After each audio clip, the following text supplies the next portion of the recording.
para a glória de meu Pai que estás no céu do universo. Por todos os séculos dos séculos, continuamente por toda a eternidade. Parábolas de Chester, parte 4. Campinas, 16 de outubro de 2024 d.C. Parábola da magistrada do tribunal, o seu motorista particular e seu filho. Parábola da avó e o neto da Vila Rica. A parábola dos carros pretos e carros brancos. A parábola da batalha entre luz e trevas em Jerusalém. Parábola da zombaria e a seriedade dos alunos. O lamento dos necessitados não chega aos ouvidos dos ricos, poderosos e orgulhosos, ó filho da magistrada e as duas mulheres. Parábola da verdadeira autoridade, poder e riqueza. Parábola da magistrada do tribunal, o seu motorista particular e seu filho. Em um certo país com muitas riquezas naturais, mas como um povo muito pobre, os magistrados deste país tinham um salário aproximadamente de cerca de 40 vezes maior do que o de um cidadão ou trabalhador comum. O filho da magistrada do tribunal, devido ser diagnosticado pelos médicos da terra como portador de problemas de saúde mental grave, recebia um auxílio aproximado 7 vezes maior do que de um cidadão trabalhador comum, quase igual ao salário do motorista da magistrada do tribunal. Enquanto viajavam pela rodovia, o filho da magistrada que iria visitar o tribunal e seu gabinete oficial olhou pela janela do carro oficial do tribunal e avistou uma comunidade carente no morro. Em seu coração, ele orou ao Pai. Enquanto todos ali passam necessidades, estou aqui vivendo do dinheiro dos impostos, apenas por ser filho de uma magistrada de tribunal e por ter sido diagnosticado com uma doença grave mental. Isto está certo, Pai. Ponto.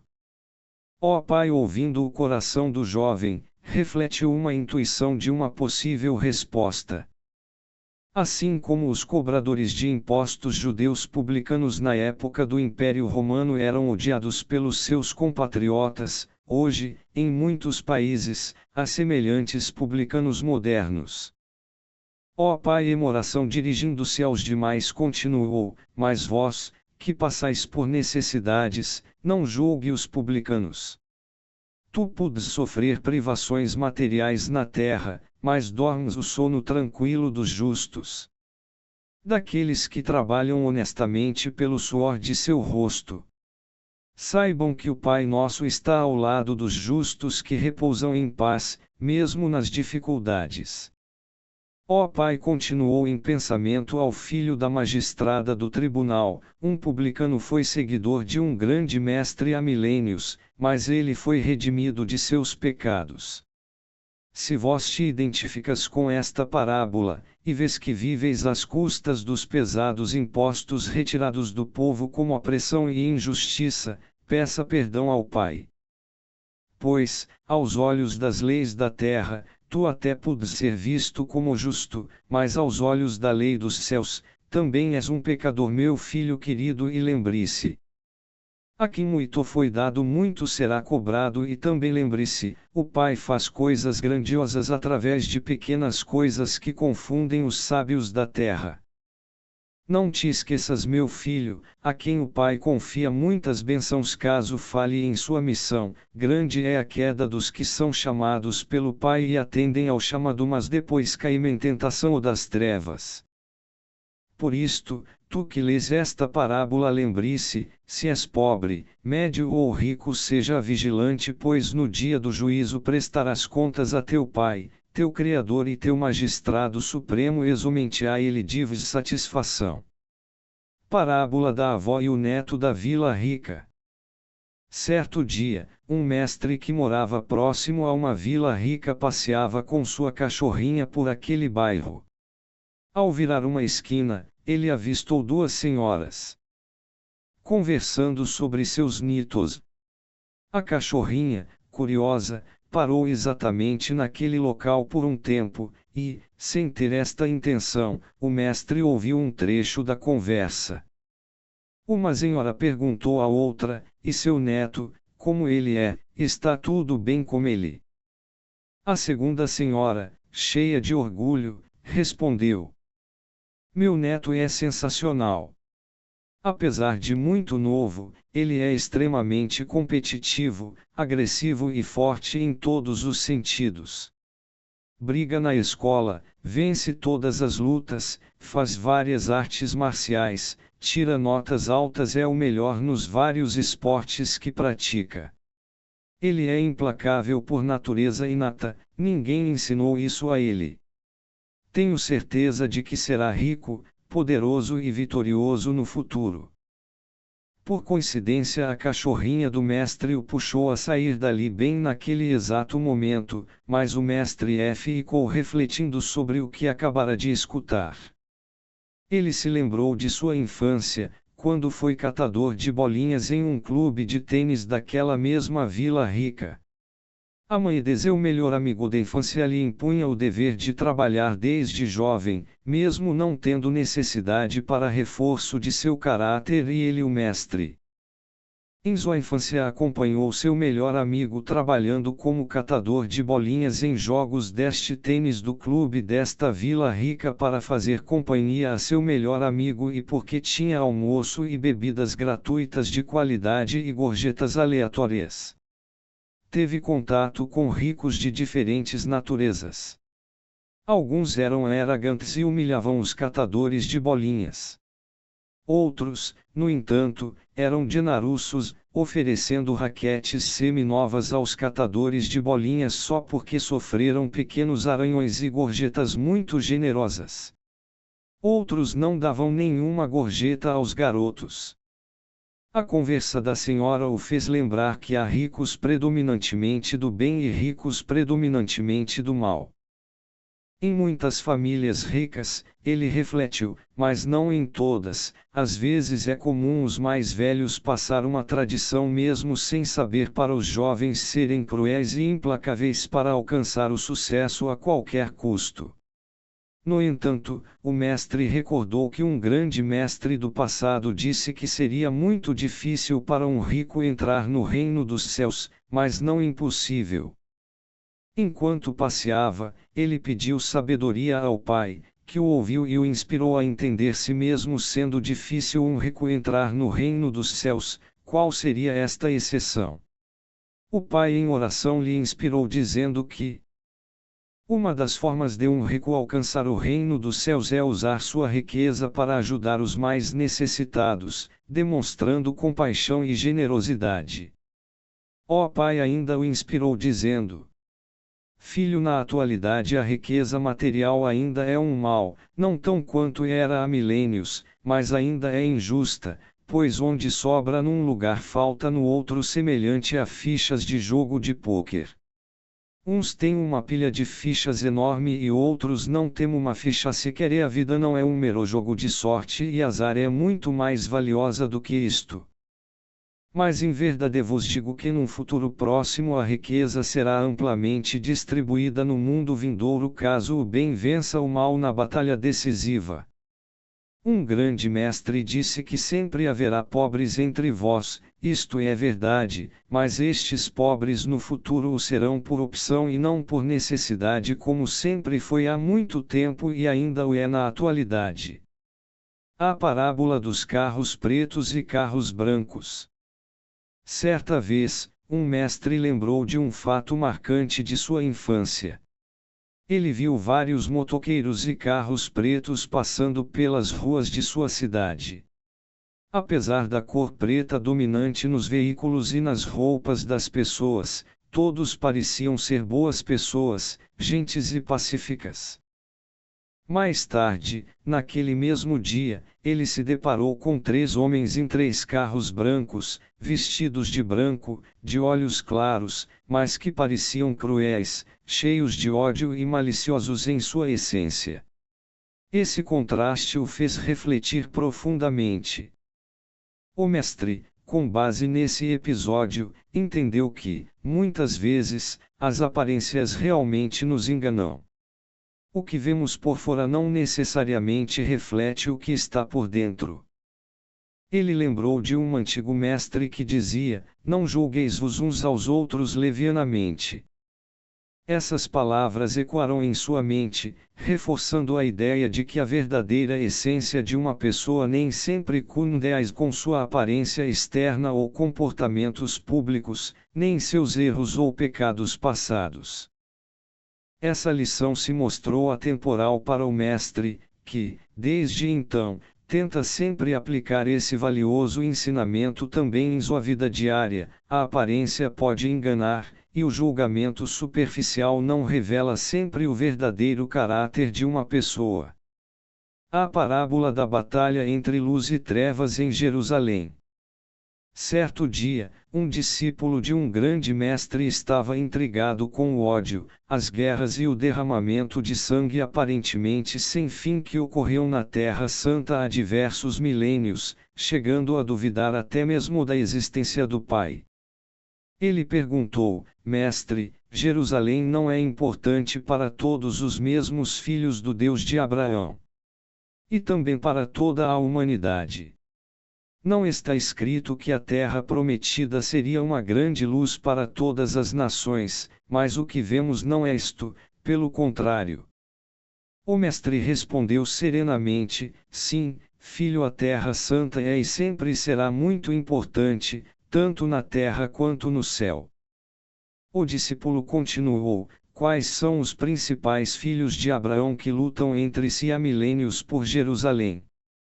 O mestre respondeu: vários brigam numa chamada Guerra Santa, mas os três principais são os judeus, cristãos e islâmicos, todos seguidores do Deus único de Abraão, mas de diversas ramificações diferentes. Cada hora um dos três tenta expulsar os outros dois, querendo Jerusalém só para si. Ainda mais curioso, o discípulo perguntou: mas mestre, se a terra é prometida e é escolhida pelo nosso único Pai, por que seus filhos brigam tanto por uma região tão pequena do mundo? Com paciência, o mestre respondeu: filho, Jerusalém pode parecer uma pequena parte de terra aqui na terra, mas é uma região gigantesca nos céus. Confuso, o discípulo perguntou: por quê? Mestre, eu não entendo o que falas, explique melhor. O mestre sorriu e disse: não veio um grande mestre no passado que disse que as trevas odeiam a luz, e que luz e trevas sempre se repelem? Sim, respondeu o discípulo, e o que isso tem a ver? O mestre explicou: é por isso, meu filho. As trevas atacam onde há mais luz. Onde há muita luz, as trevas se incomodam profundamente. A luz do céu se conecta com a luz da terra prometida pelo Pai, e as trevas concentram seus ataques aos corações dos filhos de Abraão, fazendo-os se odiarem e se matarem. O discípulo ouvia atentamente enquanto o mestre continuava: as trevas sabem que, se a questão de Jerusalém for resolvida, o mundo inteiro terá resolvido não só esta guerra santa que dura milênios, mas estará a um pequeno passo de plantar com sucesso uma pequena semente, como um grão de mostarda, a menor das sementes, que crescerá e fará uma árvore frondosa, iluminando e irradiando para toda a terra fortes ramos fortes de paz, amor e justiças plenas. Parábola da zombaria e a seriedade dos alunos. Certa vez, um aluno estava atento à aula de seu professor e mestre, aprendendo um assunto difícil. Sentindo-se um pouco constrangido, ele fez uma pergunta, mas, por estar nervoso, formulou a questão de um jeito que parecia uma piada ofensiva. Todos os colegas de classe imediatamente caíram na gargalhada, acreditando que o aluno estava zombando e desafiando seu mestre e professor. O professor, sentindo-se desrespeitado, pediu ao aluno que fosse mais respeitoso e não respondeu sua pergunta, continuando a aula como se nada tivesse acontecido. O aluno, agora envergonhado e ainda com sua dúvida, continuou prestando atenção, mas guardou sua pergunta para si e chateado em seu coração. Logo em seguida, outro aluno fez uma pergunta muito semelhante, mas com um semblante sério e sóbrio. Desta vez ninguém riu, e o professor, interpretando que estava sendo respeitado, respondeu à pergunta do segundo aluno que era muito semelhante à primeira pergunta do primeiro aluno. O mestre da escola, ao observar o ocorrido pelas câmeras daquela sala de aula, ficou intrigado e decidiu conversar pessoalmente com o professor. Ele perguntou por que o professor havia respondido ao segundo aluno, mas não ao primeiro. O professor explicou sua interpretação, mas o mestre dos mestres não ficou convencido. Na sala de reunião dos professores, o mestre chamou o professor em particular e o repreendeu, dizendo: Professor, você sabia que, às vezes, alunos que parecem zombeteiros por fora podem, na verdade, estar levando sua aula a sério por dentro? Surpreso, o professor perguntou: como assim? O mestre dos mestres continuou: da mesma forma, o segundo aluno, que parecia sério, poderia estar zombando de você em pensamento. Quando você se virou, o segundo aluno também sorriu de forma sarcástica: você não viu, mas eu vi pelas câmeras. Saiba que as aparências enganam. Uma pessoa pode fingir ser séria e respeitosa por fora, mas, em seu coração, pode estar zombando. Assim como alguém que parece estar rindo e sendo desrespeitoso pode, na verdade, ter boas intenções em seu coração. Envergonhado, o professor refletiu e respondeu: é verdade, mestre dos mestres. Me perdoe pelo meu erro. Ó mestre dos mestres, bondosamente, respondeu: está tudo bem. Eu o perdoo, mas lembre-se dessa valiosa lição em sua jornada eterna: as aparências realmente podem nos enganar até os que se consideram mais sábios. O lamento dos necessitados não chega aos ouvidos dos ricos, poderosos e orgulhosos. Um pai e seu filho estavam caminhando pelo centro de uma grande cidade, onde muitos irmãos necessitados reviravam caçambas de lixo para sobreviver. O filho observou que muitos deles lamentavam, reclamavam, choravam e até xingavam, mas todos os que passavam por eles ignoravam seus lamentos, inclusive o próprio pai. Curioso, o filho perguntou: pai, por que esses irmãos que vivem ao relento e passam tantas necessidades reclamam tanto?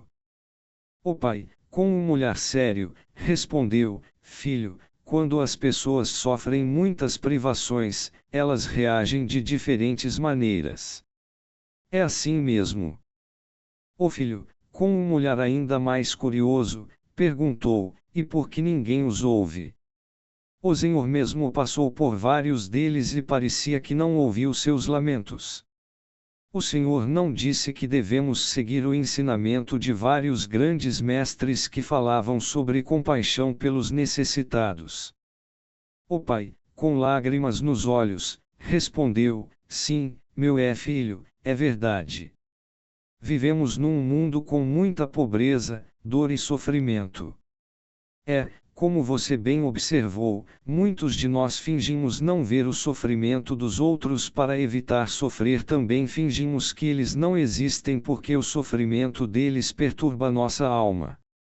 O filho, porém, insistiu: mas isso não é errado, pai. Com o coração pesado, o pai respondeu em lágrimas: você está certo, meu filho. Deveríamos ter mais empatia pelos que sofrem. Muitos profetas nos disseram que, no mundo vindouro, os ricos não mais ignorarão os pobres e necessitados, como o fazem hoje. No futuro planejado pelo nosso Pai do céu, os mais fortes irão ajudar os mais fracos, em vez de oprimi-los. Mas, infelizmente, esse dia ainda não chegou. Então, o filho perguntou: quando isso vai acontecer, pai? O pai olhou para o céu e disse, segundo algumas tradições religiosas, meu filho, só o Pai que está no céu sabe exatamente quando esse dia chegará, mas está escrito que chegará, só não sabemos exatamente quando. Ó filho da magistrada e as duas mulheres.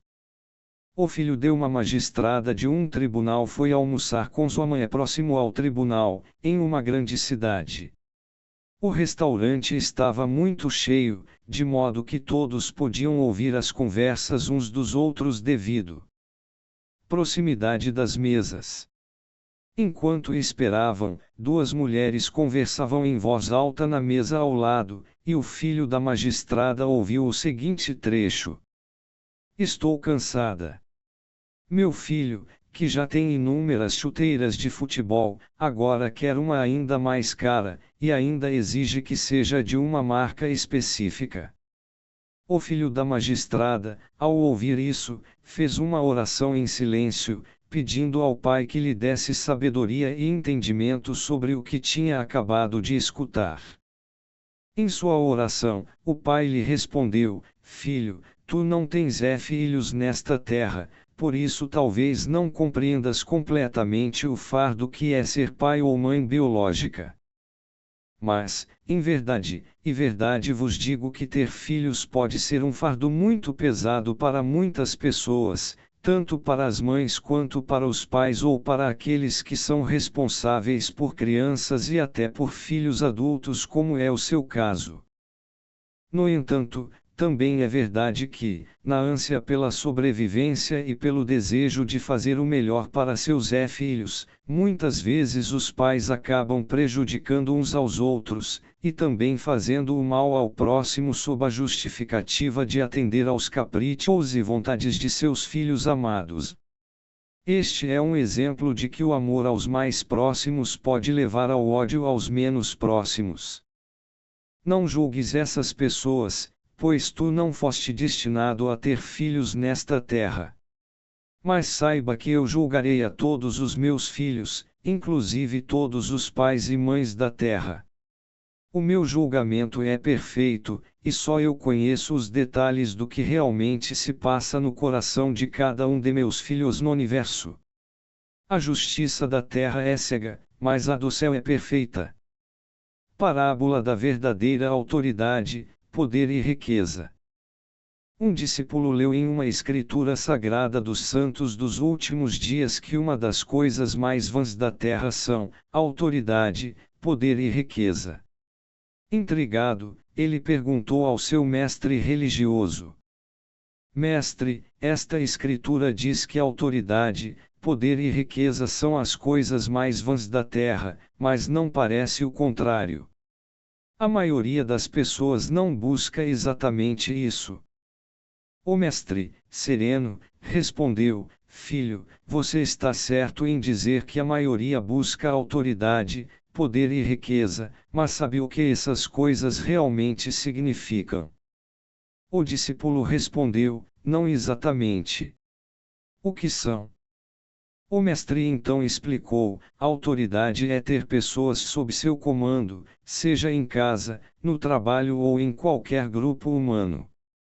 Poder é semelhante à autoridade, mas vai além. É a capacidade de determinar os rumos de muitos, até mais do que a autoridade define.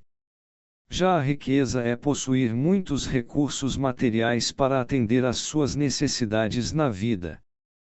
O discípulo perguntou: se essas coisas são tão importantes, por que a Escritura diz que são as mais vãs da terra? Não parece o oposto? Com calma, o mestre disse: em verdade, vos digo, que autoridade, poder e riqueza são, de fato, importantes na terra. Porém, a Escritura nos ensina que a verdadeira autoridade, poder e riqueza vem do Pai Celestial, e não dos homens, mulheres e seres. Todos que possuem essas coisas na terra o fazem sob o mandato do Pai. E serão julgados por ele quanto ao bom uso ou mau uso dessas dádivas. O mestre concluiu: não julgue aqueles que possuem autoridade, poder ou riqueza, pois o julgamento perfeito virá do Pai que está nos céus. Parábola dos títulos da terra versus títulos dos céus. Um mestre veio à terra há muitos milênios e ensinou que existem coisas muito mais valiosas do que as riquezas, os títulos e as honrarias da terra. Esse mestre foi humilhado, zombado e mal compreendido. Chamaram-no de falso profeta, acusaram-no de estar sendo guiado pelas trevas, e o rejeitaram. Ele foi desprezado por muitos, inclusive pelos líderes religiosos de sua época, que diziam que ele perturbava suas crenças e suas leis e que estava tendo alucinações, ou seja, não tinha saúde mental plena. Apesar de ter sido maltratado, esse mestre sabia que os títulos e honrarias da terra são passageiras.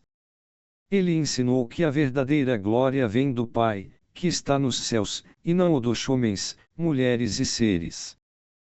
A própria glória que o Pai deu a esse mestre ressoa em todo o planeta mesmo após milênios de sua passagem por aqui, confirmando justamente suas palavras enquanto caminhava de forma humilde entre nós.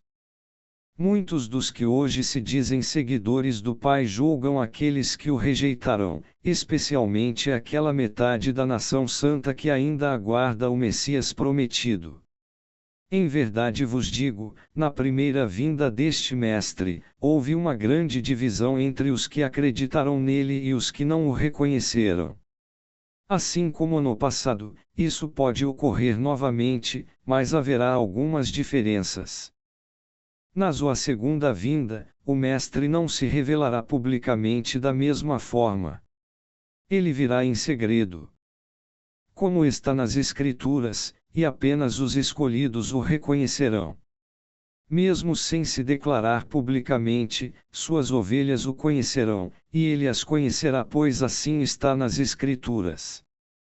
Mas, muitos o rejeitarão novamente quando desconfiarem de quem ele é, como fizeram no passado, porque não compreenderão sua verdadeira natureza. Ele não precisará confirmar ou negar quem ele é, pois a verdade será revelada nos corações dos que o reconhecerem, os escolhidos. Ele não falará que é ou não é, pois ele simplesmente é quem ele é. Na sua primeira vinda, ele nasceu pobre, viveu humildemente e foi crucificado. Não teve títulos nem honrarias na terra, mas recebeu a maior das glórias nos céus e na terra. No entanto, as Escrituras sagradas do Deus de Abraão dizem que na sua segunda vinda, ele virá em glória, tanto na terra quanto nos céus. Dessa vez, ele terá títulos e será honrado, não apenas entre os homens, mulheres e seres, mas entre reis, rainhas, poderosos e poderosas.